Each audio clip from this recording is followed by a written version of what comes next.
every single hour of every single day, inside a top security government facility in Washington, D.C., enormous machines roar to life, turning plain sheets of paper into U.S. currency.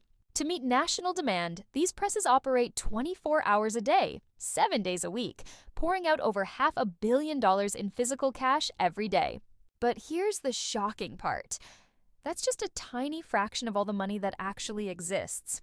Because most of the US dollar supply isn't printed. It's created digitally, on computers, with a few keystrokes. In fact, the total amount of digital money increases by more than $4 billion every single day. So where does all this money come from?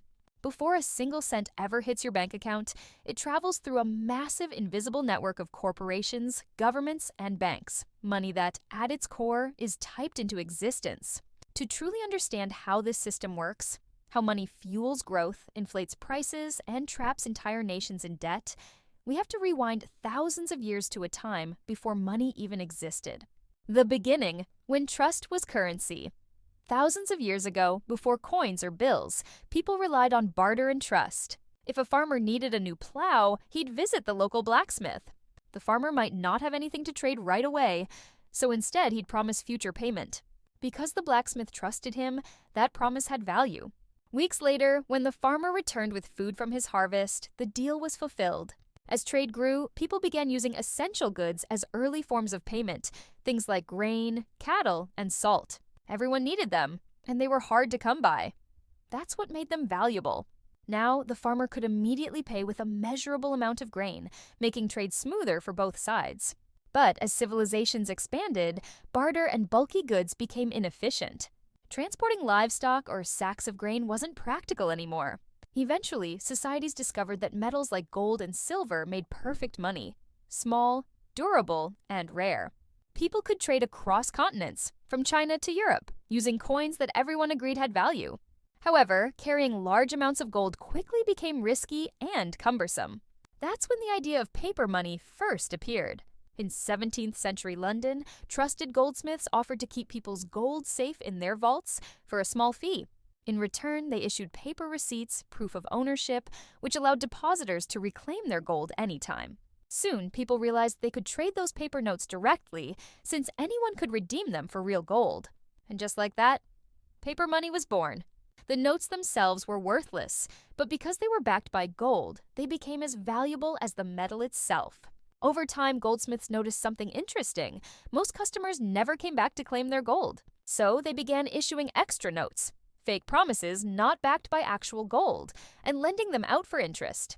That simple act changed the economy forever. If a goldsmith loaned out a note worth 100 gold coins, no new gold was mined, yet the money supply increased by 100 coins. When the borrower repaid the loan plus interest, the goldsmith became richer, all from money that never physically existed.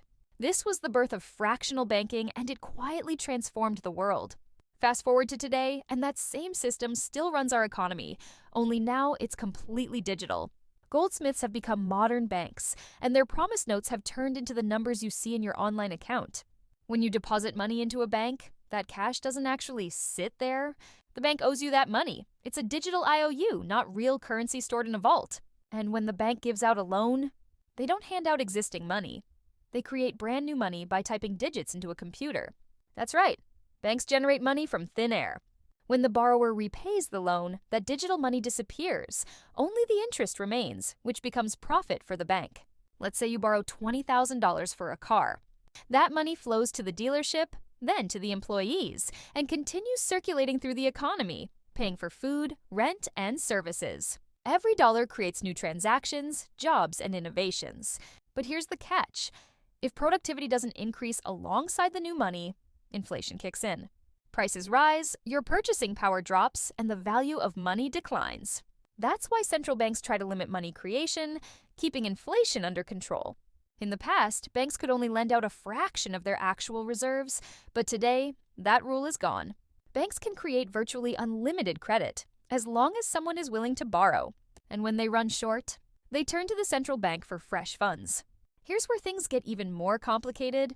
When the government needs money, it doesn't just print it. It borrows it. It issues bonds, which are basically loans that promise future interest payments. Banks, corporations, and foreign countries buy these bonds, giving the government real cash to spend on infrastructure, defense, and public programs. But there's a massive problem.